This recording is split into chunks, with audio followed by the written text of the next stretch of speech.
Bonjour à tous, je vous propose une courte vidéo là tout de suite. Elle fait écho à quelque chose que j'ai vécu en donnant un cours de coaching pour des doctorants. Il a été considéré à un moment donné que ces doctorants avaient peut-être besoin d'un cours de coaching. Alors en vérité, on n'a pas véritablement fait un cours de coaching, même si on leur a expliqué ce que c'était et donné un certain nombre d'outils. Mais on en a surtout fait aussi à leur demande, en tout cas en écho à leurs besoins, un cours, disons, de développement personnel, dirons-nous, même si j'aime pas trop ce terme, je m'en expliquerai une autre fois.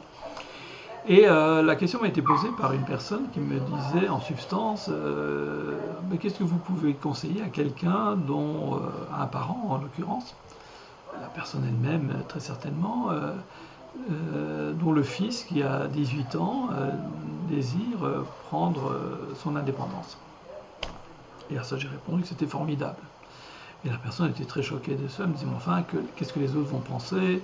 Je dis, les autres penseront ce qu'ils voudront, je veux dire, ça n'est pas notre problème. Oui, mais ce n'est pas normal, etc. etc. Et on va dire que je suis une mauvaise mère ou un mauvais père. Bon. Et je lui dis, mais c'est très étonnant ce que vous me racontez, parce que c'est quoi le rôle d'un parent? Le rôle de parent, c'est d'accompagner un enfant vers l'âge adulte et vers l'autonomie, vers le fait de pouvoir prendre son autonomie, se prendre en charge, avancer lui-même. Or vous avez pu démontrer qu'en 18 ans vous êtes parvenu à le faire, là où des personnes en 28 ans n'y arrivent pas. Donc, à mes yeux, vous êtes une excellente mère ou un excellent père, puisque vous êtes parvenu en 18 ans finalement à accomplir votre mission et vous avez un enfant qui désire prendre son envol et être en autonomie. Donc je trouve ça plutôt très bien. Et même si votre enfant n'a pas fait d'études, parce qu'il y a toujours évidemment en filigrane derrière, ah mon Dieu, qu'est-ce qui va se passer, il n'a pas fait d'études, sa vie est foutue, etc. D'abord, on n'a pas tous besoin d'être de grands intellectuels ou des gens bardés de diplômes, même si aujourd'hui on est dans une tendance où tout le monde veut être docteur, chose qui est assez étonnante. Parce que de mon temps, on ne devenait pas docteur, sauf si on voulait enseigner un jour. Aujourd'hui, on dirait qu'on a besoin de prolonger les études et d'avoir des diplômes de plus en plus élevés pour avoir une chance de trouver un travail qu'on était capable de trouver dans le temps sans être docteur. On était licencié, on était ingénieur, mais on n'était pas docteur. Mais bon, peu importe. Donc en filigrane, il y a cette question des études. Ah, mais il n'a pas fait d'études, sa vie est foutue, etc. Ben, certainement pas. Et puis aujourd'hui, ben, il va s'essayer à la vie, il va se lancer. Peut-être va-t-il s'installer, louer quelque chose, commencer à meubler, trouver un travail, rentrer un peu d'argent. Et puis un jour, quand tout ça sera fait, qu'il se sera établi, peut-être se mariera-t-il aussi, et en prendra-t-il la responsabilité. Et une fois que tout ça sera fait, peut-être qu'il aura le désir alors de faire des études universitaires, ou des études supérieures. Mais comme il a appris à se prendre en charge, qu'il a appris à être responsable et qu'il a acquis cette expérience-là, ben, il sera tout à fait capable de le faire, parce qu'il suffit d'en prendre la décision, de s'inscrire quelque part, et puis de déployer les efforts pour recevoir son diplôme. Alors c'est vrai que c'est un trajet qui est peut-être un trajet très différent du trajet habituel qu'on peut rencontrer auprès de l'écrasante majorité des étudiants qui décident de poursuivre des études, et en même temps ayons conscience que ce sont les enfants de certaines classes sociales, les gens qui sont beaucoup plus modestes, enfin les enfants issus de parents beaucoup plus modestes ont beaucoup moins de chances de pouvoir avoir un jour la chance de faire des études universitaires. Déjà parce qu'ils n'ont peut-être pas acquis un bagage suffisant qui leur permettrait d'y prétendre. Et puis, il y a souvent une barrière à l'entrée qui est une barrière financière, même s'il est vrai qu'il existe aujourd'hui des bourses, des aides et des soutiens pour des personnes qui se montreraient particulièrement méritantes, ce qui est une très bonne chose, évidemment. En tout cas, à mes yeux. Donc, tout ça pour dire que finalement, nous avons peut-être tendance à réfléchir de manière erronée. Et le principal problème que je vois, en particulier avec cette dame ici, ou ce monsieur, c'est que nous avons trop pris l'habitude de vivre à travers le regard des autres et à donner de l'importance à l'avis des autres, aux opinions des autres et au jugement des autres. Les autres, ils ont parfaitement le droit de penser ce qu'ils ont envie de penser. De toute façon, je ne peux pas les empêcher de le faire. Ils ont même le droit de le dire, parce que je peux pas m'interposer entre leur désir de parler et le fait qu'ils parlent effectivement. Donc, ils diront toujours ce qu'ils ont envie de dire. dois juste apprendre à comprendre que cela ne me détermine pas et ne m'impose pas de devoir correspondre à leurs désirs et à leurs fantasmes, ou en tout cas à la vision fantasmée qu'ils ont de la vie. Quand je dis fantasmée, c'est-à-dire qu'une vision qui n'est pas celle nécessairement de la réalité de la vie, qui est celle qu'ils pensent être celle de la vie.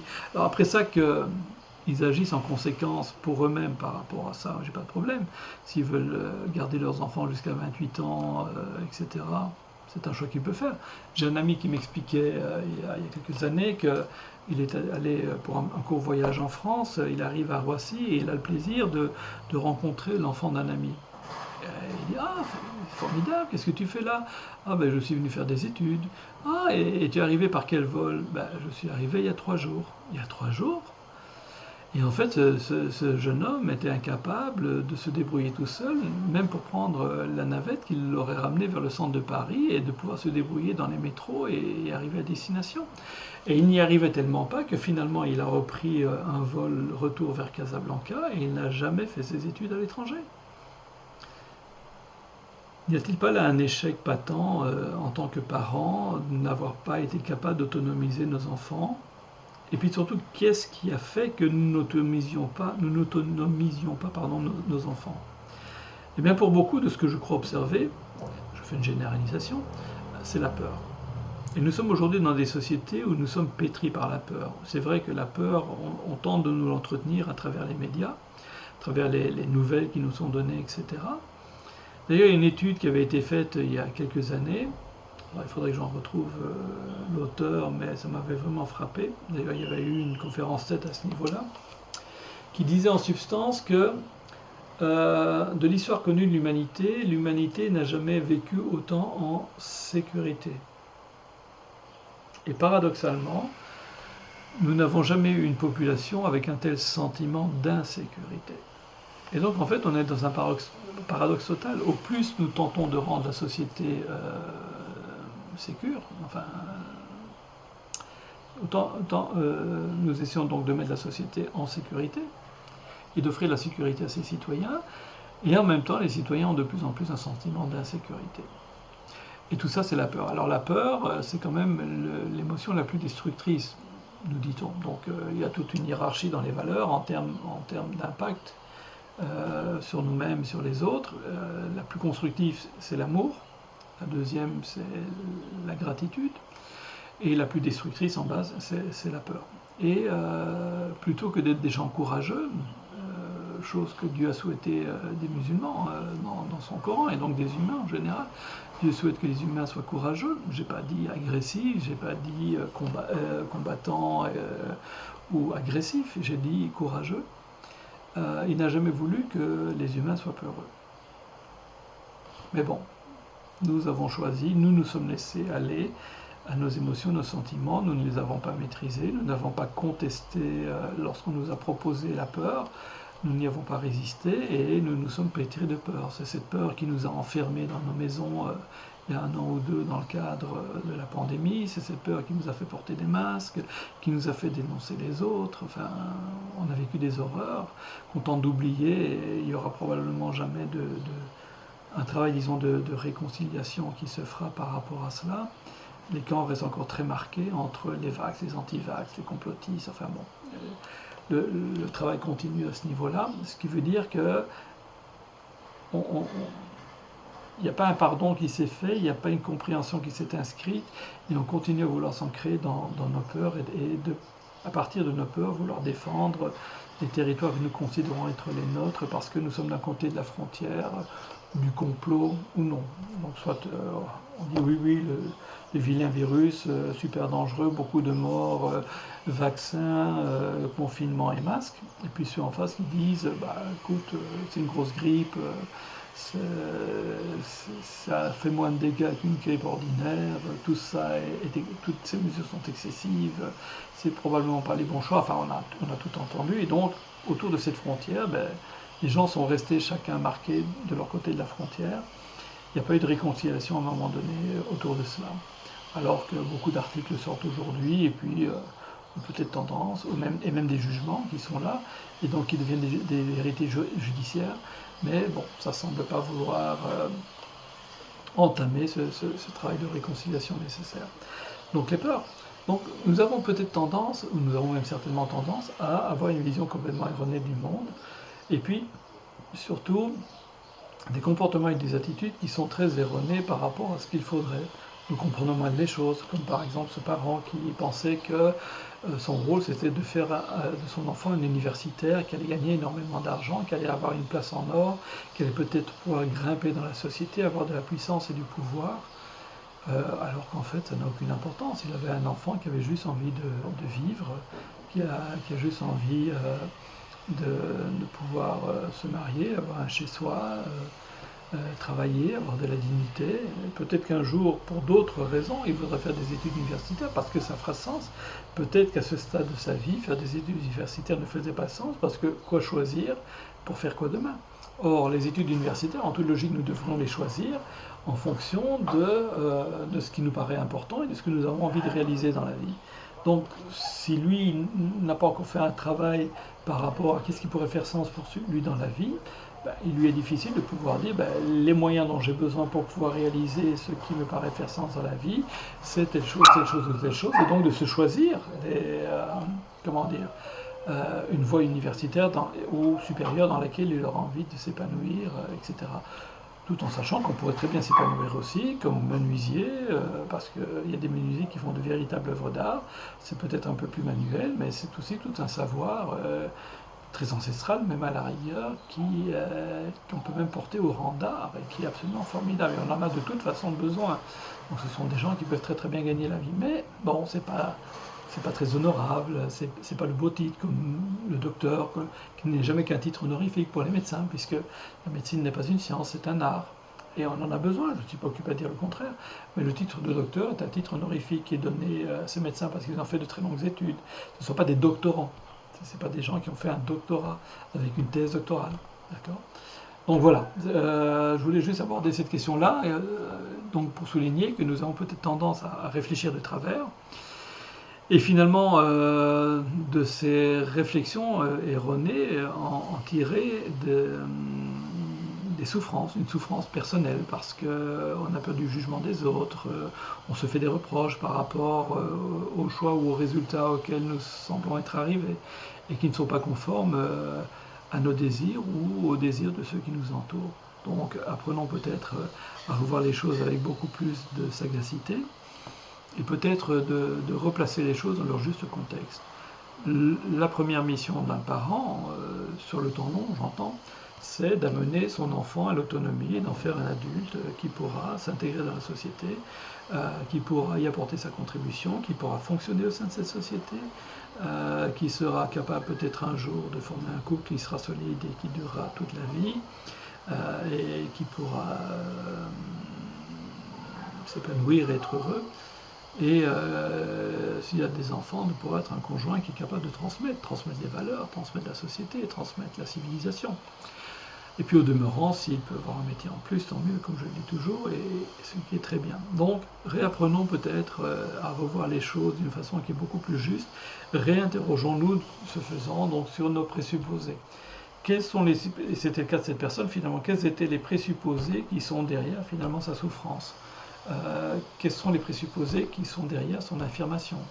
Ah, mon enfant doit faire des études universitaires, c'est quoi le présupposé derrière? Et le présupposé dans ce cas-ci était probablement le fait que la croyance que des études universitaires étaient quelque chose d'obligatoire à avoir, parce qu'un autre présupposé était que finalement le sens de la vie et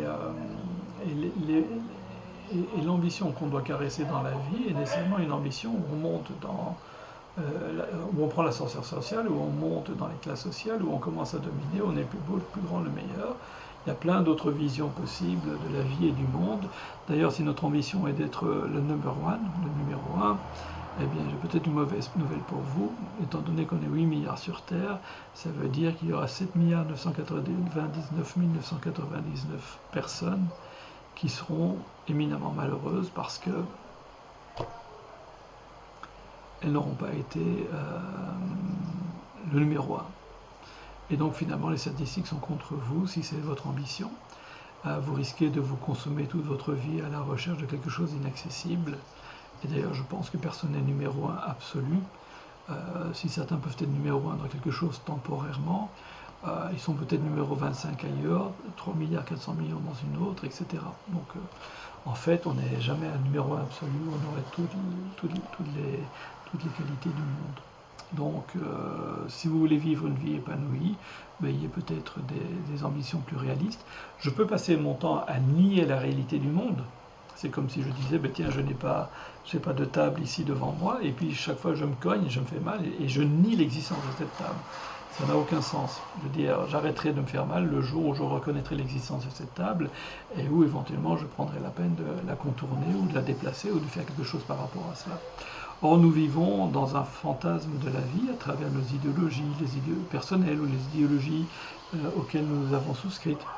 Et ces idéologies sont une vision fantasmée de la vie.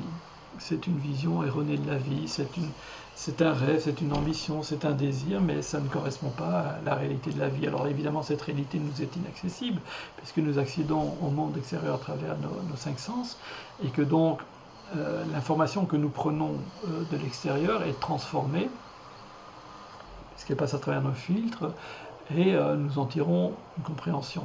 Et puis elle passera dans un deuxième filtre qui générera une émotion, et c'est cette émotion, nous appelons la PNL, qui suscitera une réponse, invitera une réponse. Et donc, la réalité objective nous est inaccessible. Tout ce que nous pouvons faire, c'est tout ce que nous avons, c'est la représentation que nous nous faisons de la réalité. Et chacun s'en fait une représentation probablement très différente, ou peu ou prou différente, mais en tout cas pas nécessairement identique. Et en même temps, lorsqu'on est face à des évidences, comme l'existence de cette table, à un moment donné, il faut être capable d'ouvrir les yeux et d'accepter l'existence de cette table. C'est pour ça que la PNL dit qu'on part de la carte, du terrain vers la carte et pas de la carte vers le terrain. Enfin non, pardon, la PNL dit autre chose. Elle dit en substance que la carte du monde n'est pas le monde, mais ça revient en même. Quand j'étais topographe au service militaire, on disait il faut partir du terrain vers la carte et pas de la carte vers le terrain, puisque la carte n'est jamais qu'une simplification de la réalité. Il faut partir de la réalité elle-même. Peut-être qu'une maison a été détruite entre-temps, peut-être qu'un arbre a été abattu, peut-être qu'on a planté une forêt entre-temps, et la carte est fausse puisqu'elle a été dessinée il y a quelques années, puisqu'on ne redessine pas les cartes à tous les instants. Donc il y a des révisions de cartes qui se font régulièrement, mais tous les 10, 15, 20 ans peut-être. C'est pour ça qu'on regarde toujours la date à laquelle la carte a été faite, et ça peut parfois occasionner de grandes différences. Donc voilà, apprenons à partir de la réalité des choses vers la représentation qu'on s'en fait, et si à un moment donné, de manière très évidente, on bute contre une table, c'est que cette table existe. Alors, même si on ne la définit pas comme étant une table, il y a un obstacle, quelque chose d'infranchissable, quelque chose qui fait mal. En l'expérimentant, on peut relever un certain nombre de paramètres. Je veux dire, si je cogne, ça fait bobo, c'est un paramètre. Et donc, vouloir nier ça n'est probablement pas une chose très saine. Donc, repartons d'une vision plus saine de la vie et du monde. Osons remettre en question ce que nous croyons. Et pour ça, ça va nous obliger à devoir aller déterrer des présupposés. Or, un présupposé, c'est quoi? C'est quelque chose qui se hurle dans le silence. C'est une information à partir de laquelle nous avons bâti les conclusions auxquelles nous sommes arrivés, mais que nous n'énonçons pas. Et donc, comme elle n'est pas énoncée, il y a beaucoup moins de chances de pouvoir la remettre en question, puisque jamais elle ne monte dans le champ de la conscience. Et là, il faut peut-être faire un travail plus attentionné, ou s'interroger un peu plus en disant, mais qu'est-ce qui me permet de dire ça? Je pars d'où pour pouvoir affirmer telle chose, ou pour comprendre cette chose de telle façon? Quels sont les présupposés que j'ai derrière? Dans le cas de cette dame, les présupposés étaient que pour réussir dans la vie, il faut avoir des études universitaires, il n'y a pas d'autre moyen de pouvoir réussir dans la vie. Un présupposé qui est là aussi, je rentre dans un champ spirituel, c'est que c'est l'humain qui fait les choses et qui est à la gouverne de sa propre réussite, alors que c'est Dieu en fait qui fait les choses, que chacun a son destin et qu'il n'y aura jamais autre chose que ce que Dieu a décidé. Ce qui n'empêche pas évidemment de prendre sa part de responsabilité, de faire sa part de travail, mais au bout du compte, une fois qu'on aura posé nos intentions, qu'on aura déployé les efforts légitimes pour faire les choses, il n'y aura jamais que la sanction voulue par Dieu, c'est-à-dire le résultat voulu par Dieu, et ce résultat est utile dans les plans de Dieu. En plus de ça, autre présupposé, nous avons une vision de la vie de l'homme pour l'homme et de ce qu'il peut désirer lui. Quand je caricature souvent, madame, les enfants, le thé, le match de foot à la télé. alors que le projet de Dieu est très différent, et peut-être que l'être humain accède au paradis, encore faut-il qu'il le mérite, qu'il soit dans les conditions de pouvoir entrer au paradis. Et c'est une question de peut-être simplement perfectionner son être, ses comportements, ses attitudes, la gestion de ses émotions, etc. Et pour ça, Dieu nous donne les épreuves, on va dire, en tout cas nous met dans des circonstances particulières qui font qu'on est amené à devoir travailler ces différents aspects de notre personnalité pour devenir une meilleure personne. Évidemment, ça vient en compétition avec le projet de l'homme pour l'homme. Et donc, quand les deux sont en compétition, nous vivons de la souffrance. Donc, la seule façon d'arrêter de souffrir, puisque ça, de toute façon, ça ne changera pas le projet de Dieu pour l'homme, Dieu est passant, il n'y a aucune raison de changer quoi que ce soit, c'est d'arriver à abandonner le projet que nous pouvons avoir pour nous-mêmes et nous mettre dans le projet que Dieu a pour nous. C'est pas trivial, mais en même temps, c'est peut-être ça aussi le sens de la démarche spirituelle. Enfin voilà. Beaucoup de considérations autour de ce petit épisode, de cette question qui m'était posée. On pourrait encore aller beaucoup plus loin, mais enfin, à un moment donné, il faut aussi savoir se limiter. J'espère vous revoir très bientôt. Entre-temps, je vous souhaite beaucoup de bonheur, que tout aille bien, et à très bientôt.